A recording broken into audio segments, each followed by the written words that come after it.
Good morning, good morning, good morning to you. Good morning, good morning, good morning to you. Oh, good morning, good morning, good morning to you. Good morning, good morning, good morning to you. Good morning, good morning, good morning to you. Good morning, good morning, good morning, and welcome to Daring Dialogue. This is Monday Motivation. Monday Motivation. And I want to first of all say, hallelujah, it is Monday. It is a good day to be alive. It is a good day to be awake. It is a good day to be in the presence of God. It is a good day regardless of what is going on around us. So, I've had a pretty eventful weekend myself, and I got a surprise on Friday after we covered our finance and wealth broadcast, where we were talking about some hard issues and some difficult issues that someone actually blessed my family with some stocks and bonds. So that was a pretty amazing Friday for me, and very excited about that unexpected blessing that came. And so I just want to encourage you, for those of you all, as we talked about on Friday, for those of you all who are seeking to get your finances right, seeking to be good stewards over the monies that you do have, and seeking ways to expand and increase your income. Again, I want to encourage you to, if you're getting tax return money, you should be thinking now about what you're going to do, how you're going to save it, what kinds of CDs you're going to invest in, what kind of stocks, what kind of bonds. Also, you can go to Kitco, K-I-T-C-O, Kitco.com to invest in precious metals there. So I just wanted to reiterate that and just say that even while we were yet speaking on the subject, God was doing something surprising in my own financial planning. So I just thank God for that good news. And also, this weekend, I got a chance to do what I call investing in people and pouring into people through my Activate the Author in You first conference in this DMV area. And it was a small turnout because of the weather, but we got some really good, valuable information to those participants, as well as got them activated in their writing, in thinking about what they're going to put out into the world as an author. And it was just a really good, phenomenal time. Everybody was hungry for the information. People were ready to receive, and that is what we like to experience and hear.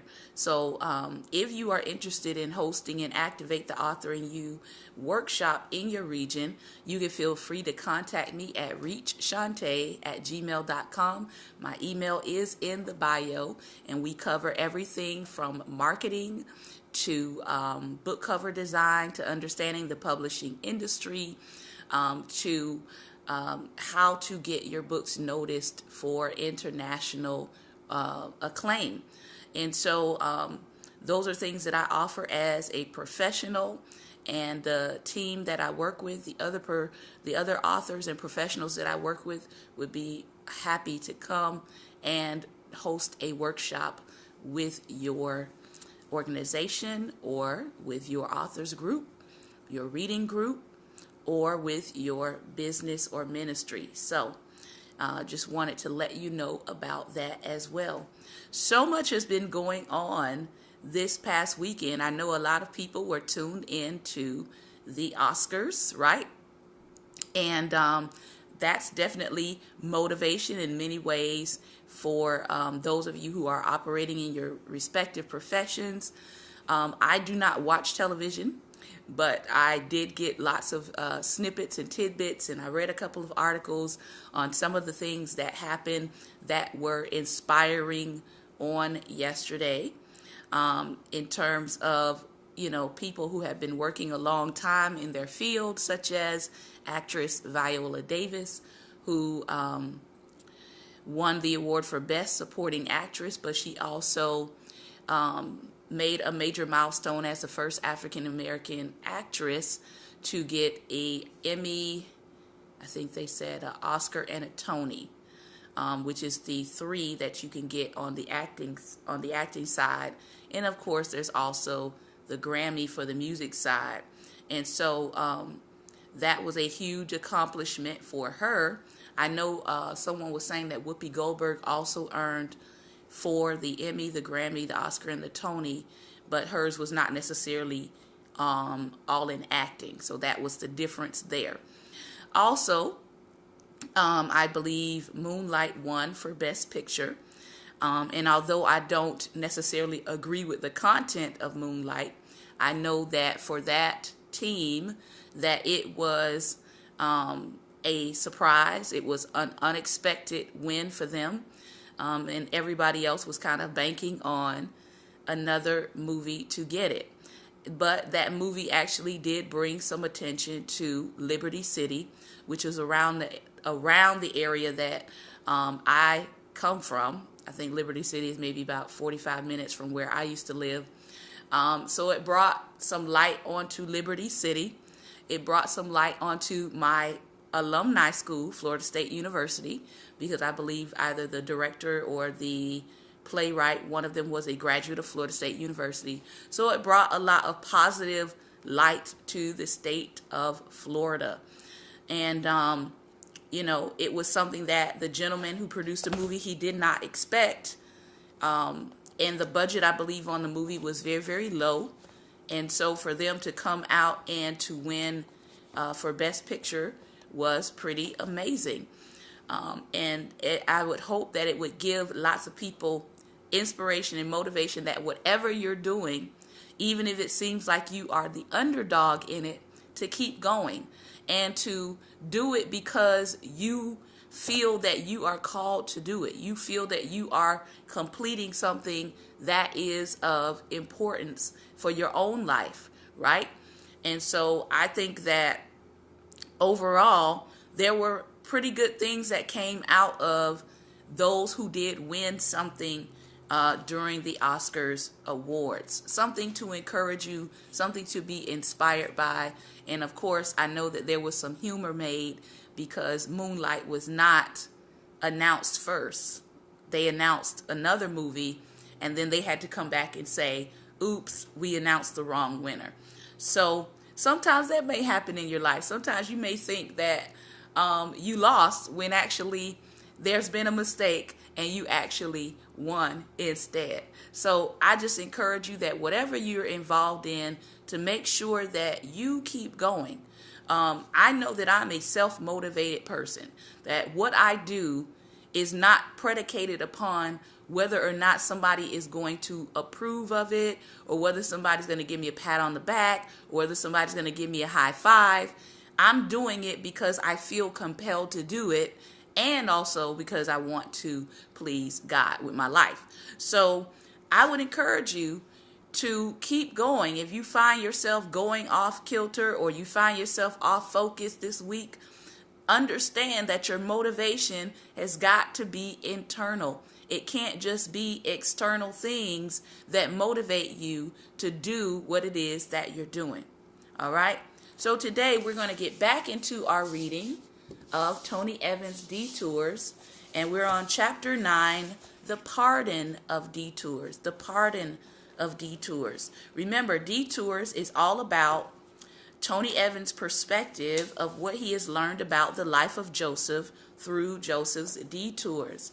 Tomorrow, we will be back in getting serious about getting married. We're going to continue talking about relationships and marriage and preparing for marriage. And what happens in the concept of singleness and singlehood. And I've actually got some very, very interesting things to share with you on tomorrow, and some phenomenal testimonies I've heard over the weekend as well about engagements. So I want to put a plug in for tomorrow at 11 a.m. We'll be talking about relationships, and I hope that you will join us then. All right, so let's get into the pardon of detours, and then at the end of this reading, I do have a giveaway. I do have a giveaway today, and I'll tell you how you can participate in today's giveaway at the end of our reading. All right, so I hope you've got something to drink. I've got something to drink here.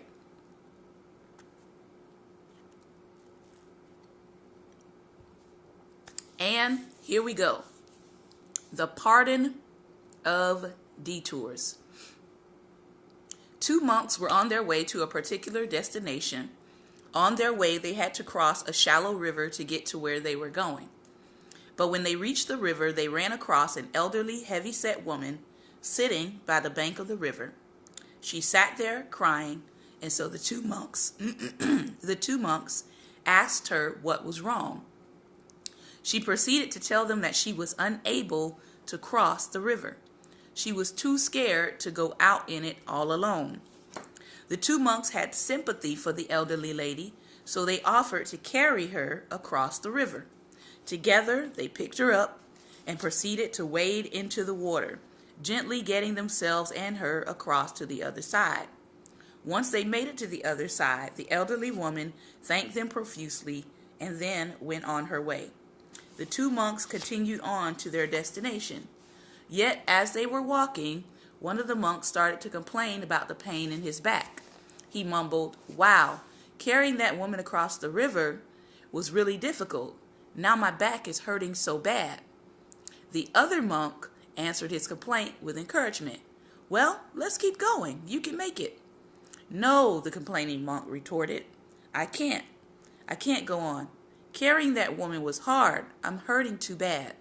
The monk paused and then asked his friend, "No, aren't you hurting too?" To which the other monk replied, "No, I got rid of her 5 miles ago."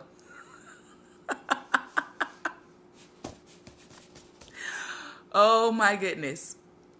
A lot of us are failing to reach our destinations because we are still feeling loaded by the pain of the past. The weight of yesterday continues to weigh us down today, keeping us from moving freely into tomorrow. Nothing, and I mean nothing, will hinder you arriving at your destiny like this thing called unforgiveness. Unforgiveness includes holding on to past pain, past hurt, or past grudges, the weightiness of regret, remorse, and revenge. Unforgiveness is that one thing above all else that will block God's movement in your life, taking you from where you are to where you are supposed to go. When you hang on to the weight of yesterday, it will hinder the progress of tomorrow. Unforgiveness is the critical area that must be addressed if you're going to reach your destiny. If anyone had a right to be angry, bitter, and to hold a grudge, it was Joseph. Joseph grew up in a dysfunctional family under a dysfunctional father, was dumped in a pit, sold into slavery, unjustly jailed, and then forgotten. If anyone had a right to be angry and to say life is not fair, it was Joseph. Now, put some hearts on the screen if you know someone that lives in the life is not fair zone.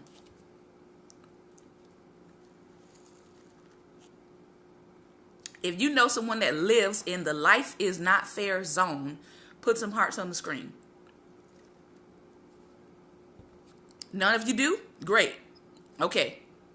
Because there are some people that cannot move forward in their life because everything that they talk about, right, or everything that they're involved in ultimately leads to this conversation about life not being fair, right? We see it all the time. I know I do. I run into at least 1 to 2 people a day that fit the life is not fair category or life is not fair zone. Anytime, anything you ask them about their future and what they're doing in the future, it turns into a life is not fair conversation. And at some point, yes, we understand that certain people groups in this country especially have been marginalized, but at some point, there are things that you can do to empower yourself. You don't have to wait for someone to empower you. We live in the age of information that literally anything you pretty much want to find out how to do, you can find out for yourself. If it's something that needs fixing, you can literally Google it or YouTube it and type in how to fix X, Y, and Z, and you can get the instructions. So we're living in a day and age where life is not fair, and that mentality is not going to cut it, because there's too many opportunities that you can begin to create for yourself, and there's too much knowledge available to release you from one of the greatest obstacles to moving forward, and that is lack of knowledge. So we're living in a day and an age where we cannot just say, I don't know.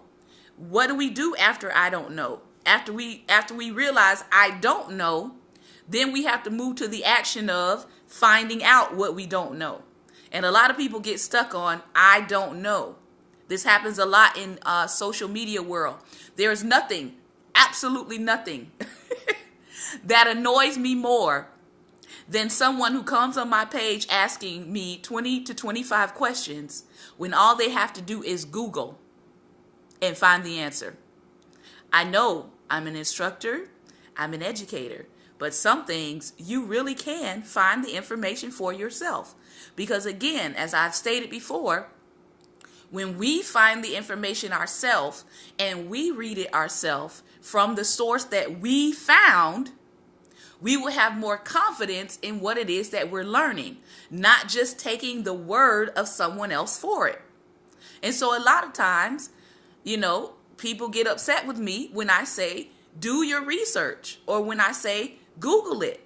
I'm not trying to be funny. I'm trying to send you on your own path of self-discovery, your own path of seeking knowledge, so that when you find what you're looking for, you will know that it's actually there, that you read it for yourself, that you looked at the source of it, and that you don't have to go back and argue with me about whether or not you trust me as the presenter of the information when you have read it from the original source.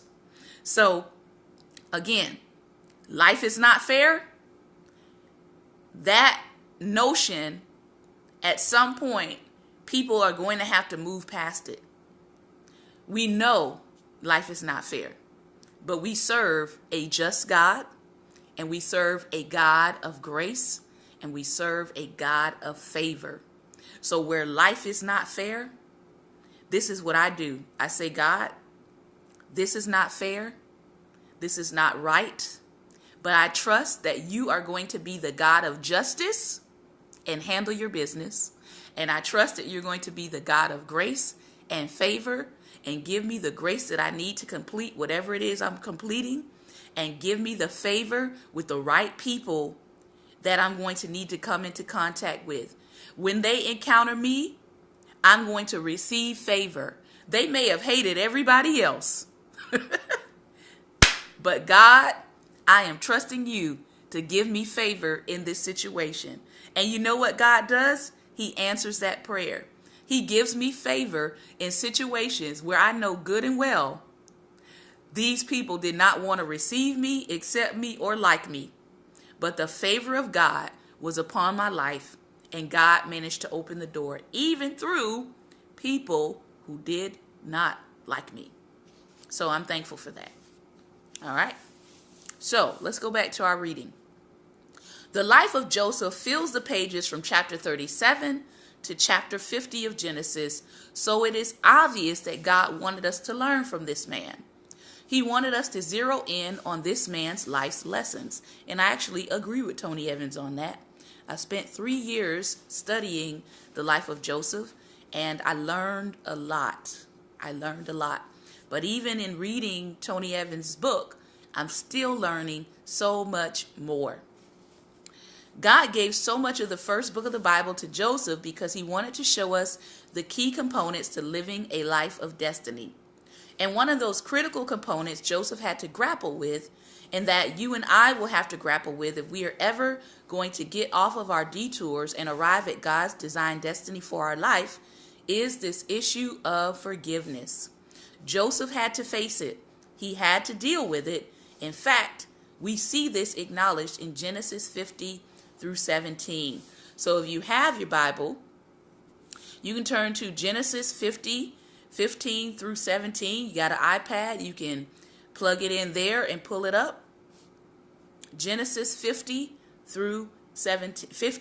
Genesis 50, 15 through 17.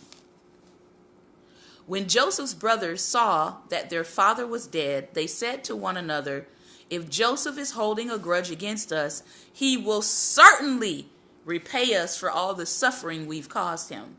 So they sent this message to Joseph. "Before he died, your father gave a command. Say this to Joseph: please forgive your brother's transgressions and their sin, the suffering they caused you. Therefore, please forgive the transgression of the servants of the God of your father." Joseph wept when their message came to him. He wept. Joseph's response lets us know that he had not grown emotionally cold.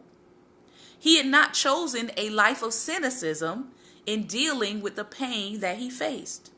He still allowed himself to feel deeply despite the losses that had occurred in his life.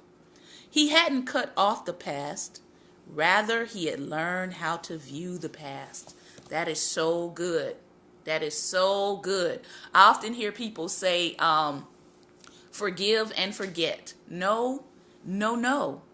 I'm going to forgive, but I'm never going to forget the things that have occurred in my life. Why? Why would I encourage you not to forget? Because when I remember, number one, it helps me to stay in touch with people who are going through those same things now. When I remember the pain of what I felt, doesn't mean I live in the pain, but it helps me to be empathetic to people who may be going through similar situations. I don't ever want to lose my compassion or my empathy for somebody in a bad situation to the point where I have forgotten what it felt like to be in that situation. All right? But again, as Tony Evans says, you don't necessarily forget your past. You don't forget your pain, but you learn how to view it. You learn how to view it through the correct lens. You don't view it through the lens of anger. You don't view it through the lens of bitterness. You don't view it through the lens of revenge. You don't view it through the lens of a grudge holder, right? You learn how to view the things of your past through the proper lens. And part of that proper lens is forgiveness. So no, I don't plan on forgetting what happened to me in the past. Matter of fact, praise God, I plan on making some money off of it in the future because I'm going to write about it. So you don't necessarily have to forget your past. What you have to do is you have to learn how to view your past, even as Joseph did. He said, you all meant it for evil, but God meant it for my good. What's the song say? Travis Green's song. He's intentional. He's never failing.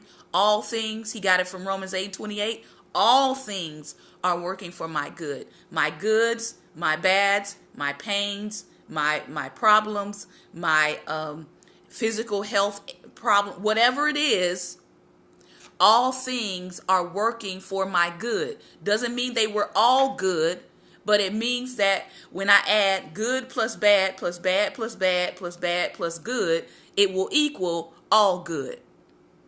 All right? So he learned how to view it. But you could tell that his brothers were still caught in their guilt. This is why years later, they're already in Egypt.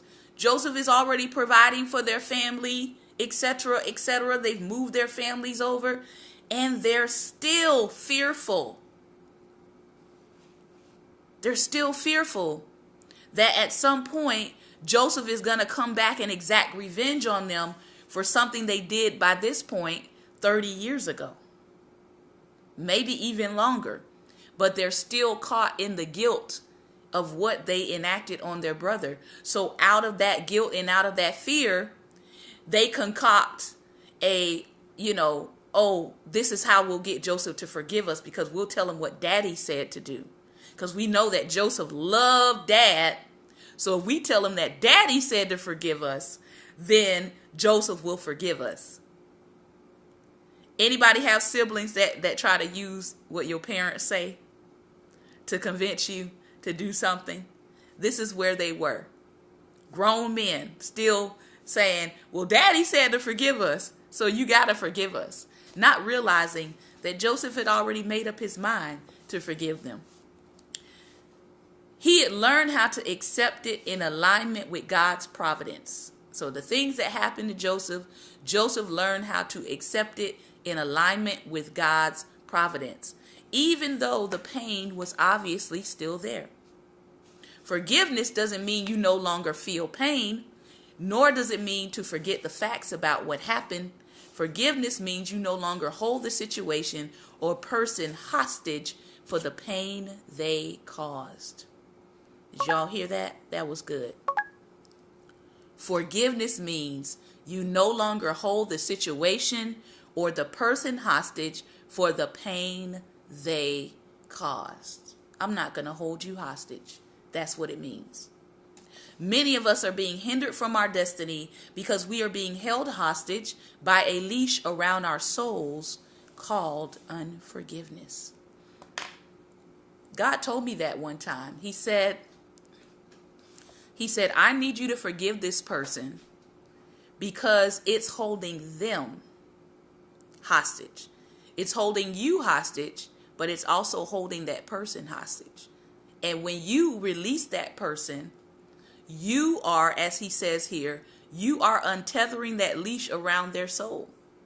Even if they never come back and say to you, I apologize, or will you please forgive me? You're doing your part in unleashing that person from your part of the unforgiveness. And once you do that, it's out of your hands. Have you done your part? You got to ask yourself, have I done my part? This leash keeps jerking us back and jerking us back. We take one step forward only to be jerked back too. Maybe it was something that happened in your childhood. Maybe it was an abusive or emotionally absent mate. Maybe you were forsaken, neglected, or even wrongly demoted or let go. There could be a multiple set of things that can make you have this unforgiveness in your heart.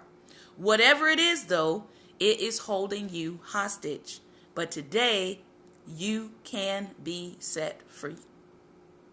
First of all, too many of us wrongly defined, when it is wrongly defined, we wrongly define our concept of forgiveness.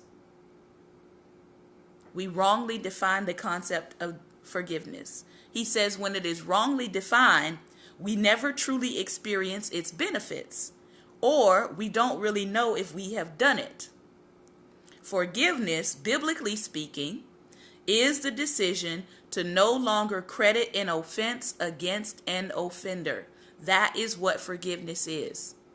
Forgiveness is not, I'm going to forget what this person did. Forgiveness is, I see and I know and I acknowledge what you did, but I no longer credit the offense to you.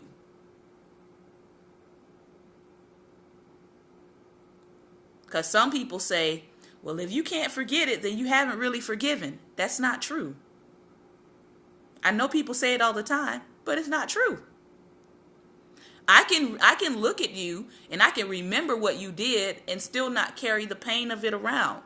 I can look at you and I can remember what you did, and I cannot hold it against you. I can recognize that all things that you did or that someone else did, whether it was good or whether it was bad, worked for my good. And when I remember what was done, I make a conscious decision not to do that to someone else. I make a conscious decision that if I ever come across somebody who's in this same situation, who is feeling what I felt, I can now have compassion and I can now have empathy for them because I understand what it's like to be in that position. So I won't treat them coldly and callously, but I will have a measure of empathy and compassion for that person as they're going through. All right? Forgiveness is a math term, technically speaking. That's why when we hear it in the Lord's Prayer, yes, it is specifically connected to debts. Did you all know that? Forgiveness is a math term. We are asking God to forgive our debts as we forgive our debtors. It refers to an error on a calculator where two numbers have been added together wrongly, and you have to push a reset button in order to begin again. That's powerful. And I know in this season, a lot of people have been talking about reset. But have you reset your mind to forgive somebody today? Uh-oh.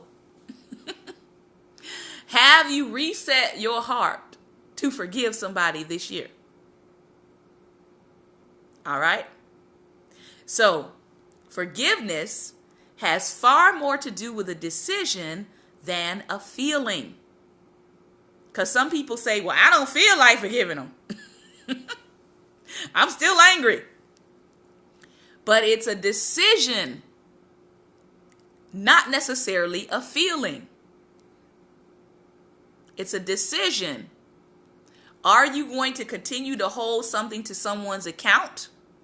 Or are you going to choose to not credit that error, to not credit that harm to their account?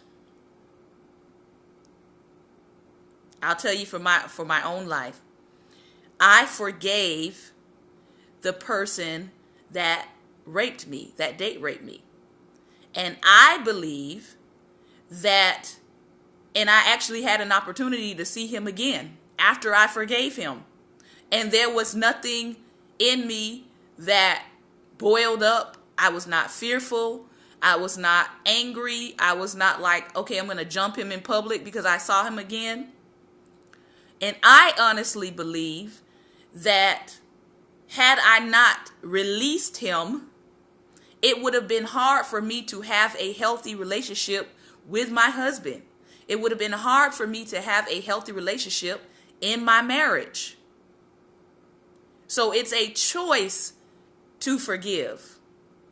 Some people say, well, if that happened to me, I will never be able to, forgive.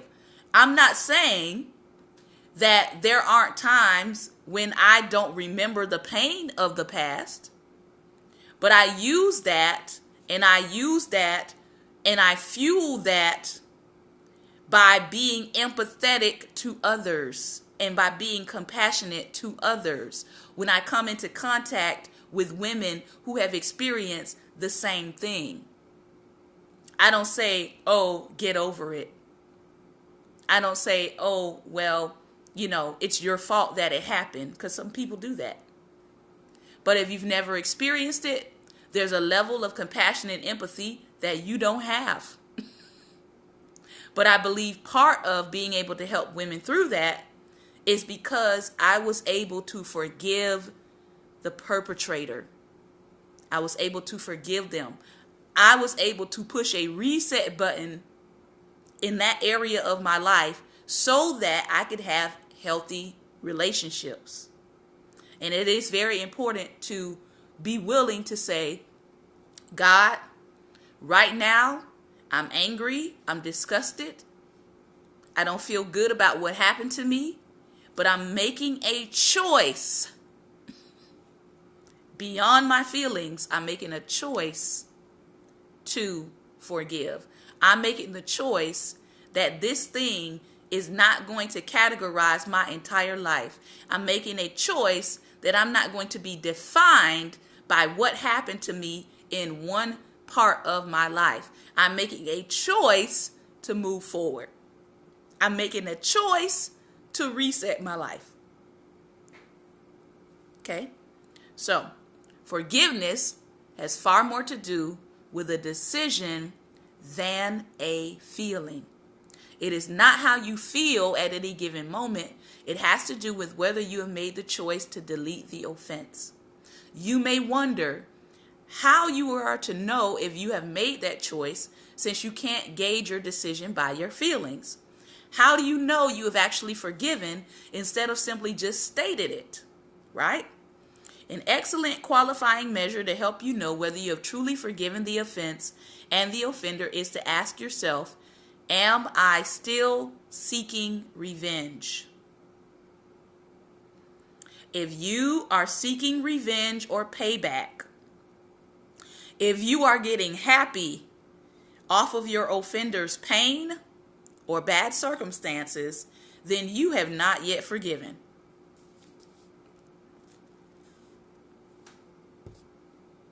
I'm going to say that again because this is good. Some people say, well, I don't know if I really forgave him or not. Do you get happy when you see something bad happen to them? If you get happy when you see something bad happen to the person that offended you, you have not forgiven them.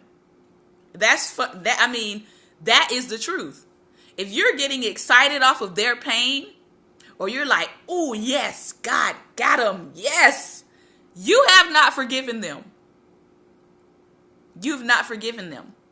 And there's a scripture, I believe, in Proverbs that talks about don't rejoice when you see your enemy fall, because then God will turn around and start assisting your enemy. So if you're rejoicing at their fall, then God will actually turn around and start helping that person. Because what?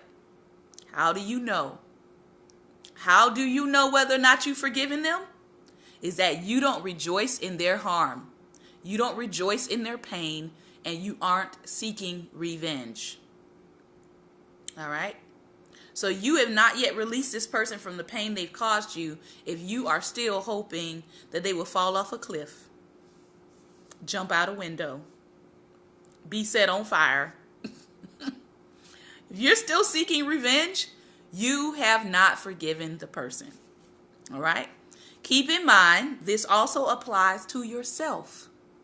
Far too many believers live under the weight of guilt and shame and fail to forgive themselves. Please forgive yourself. Please forgive yourself. Sometimes God has already forgiven us. He's already wiped the slate clean, and we're still talking about what we did. And God is like, I've forgotten. You are the one that keeps bringing it back up. Let it go. Forgive yourself.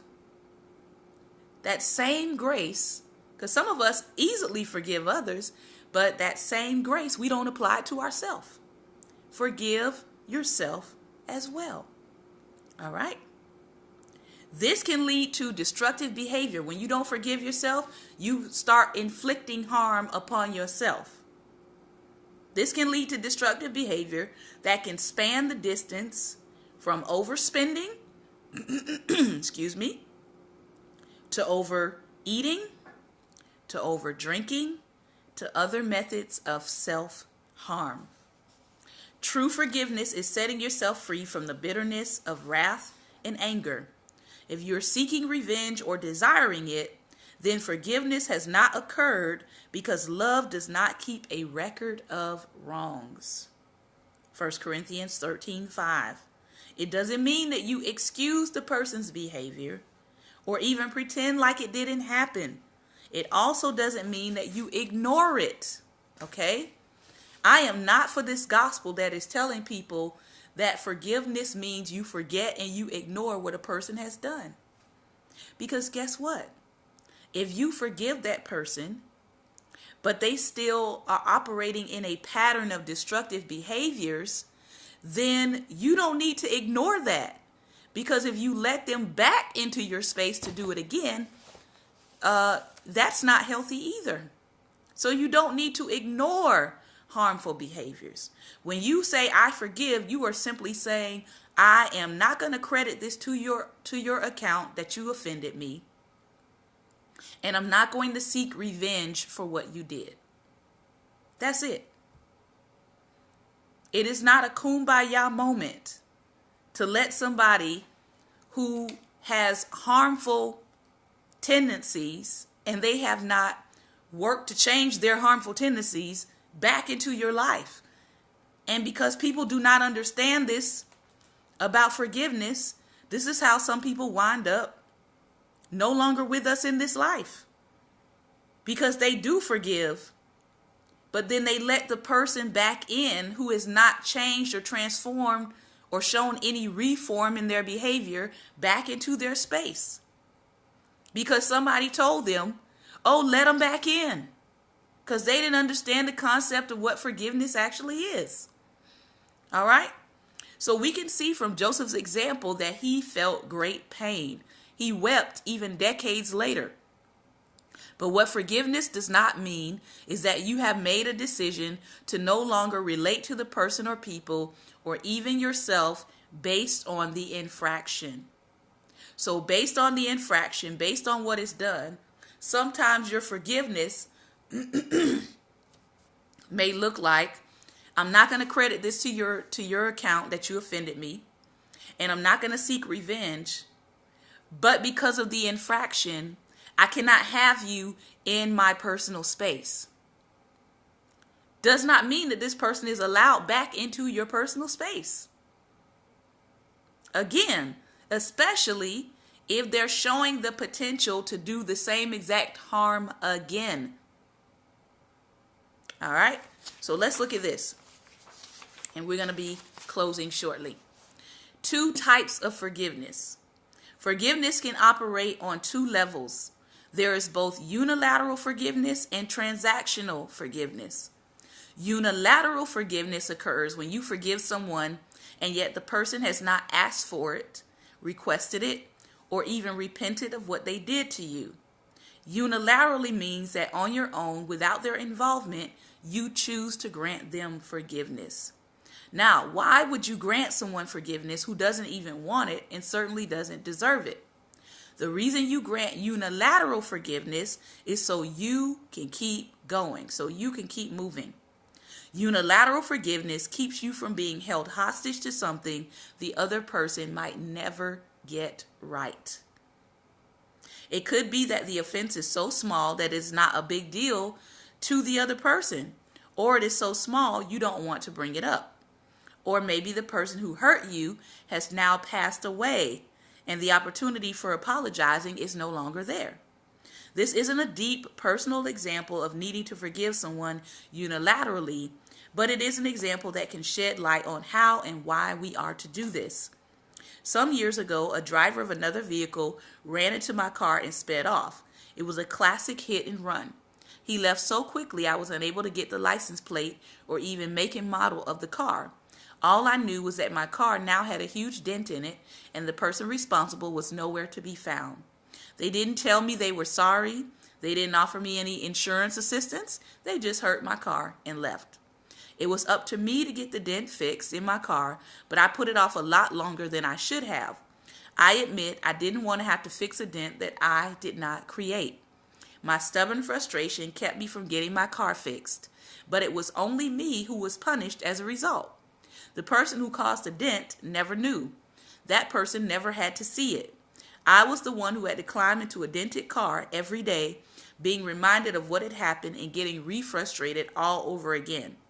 I was being held hostage by a person I didn't even know.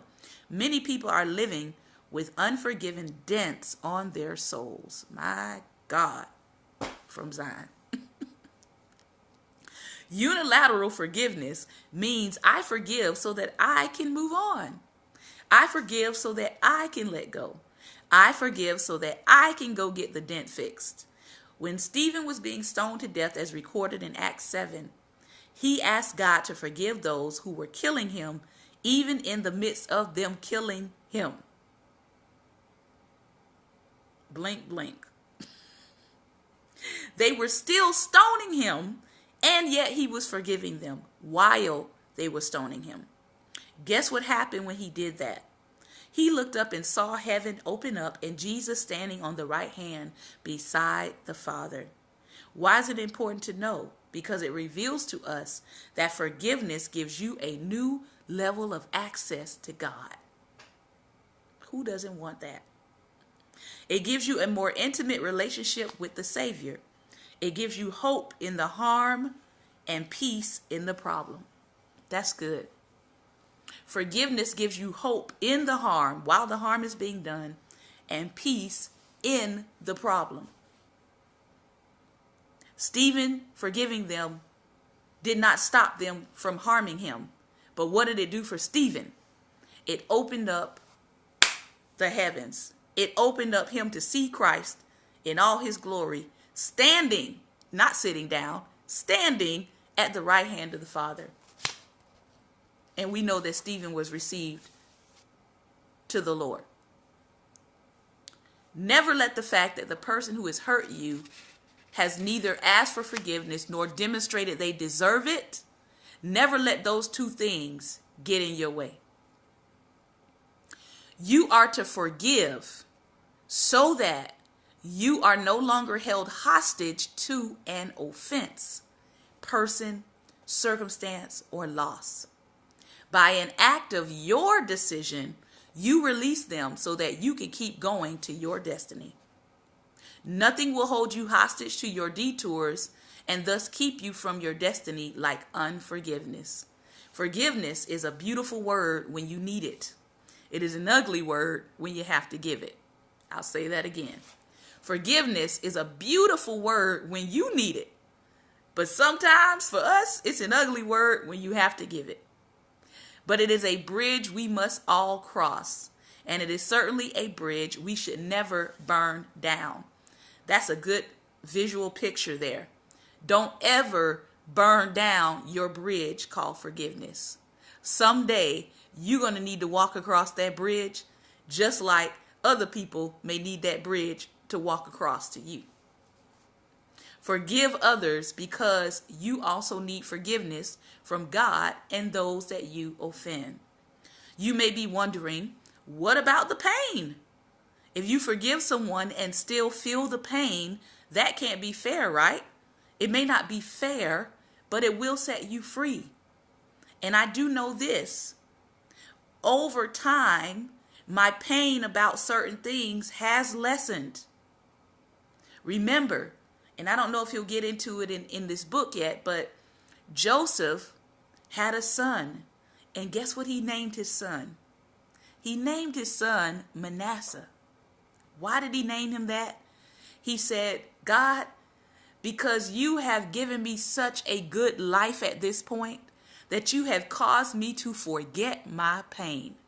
I don't know about you all, but I want to be in a position where God is able to bless my life so good that I begin to forget about my pain, that I forget the pain of my past. And I want to tell you, I can't tell it all, bless God.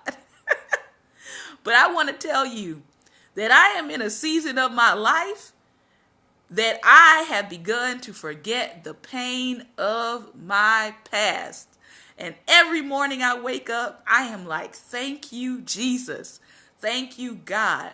Thank you for a place of peace. Thank you for a place of rest. Thank you, Father. Because trust me, there were many days that I woke up and I said, God, can you just please take me now? I kid you not. Some of the things that were happening in my life, I just wanted to just go to sleep and not wake up again. See, I don't have a problem telling you.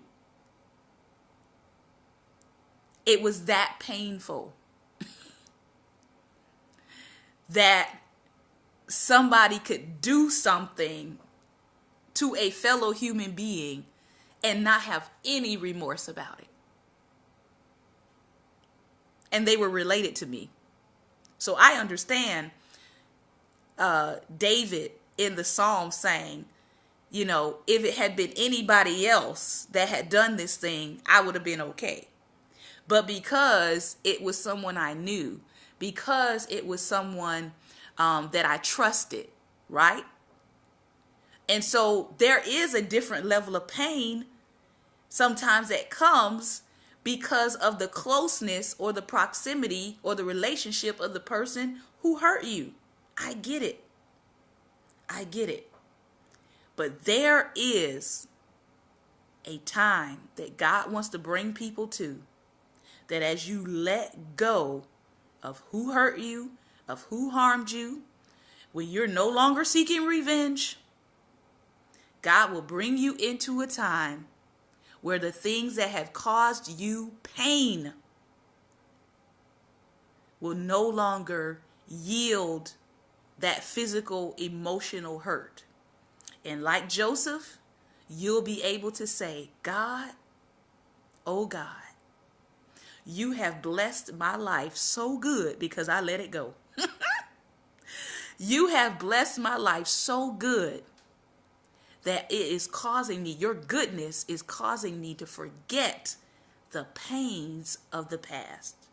I don't know about you, but that is the space that I want to live in every single day.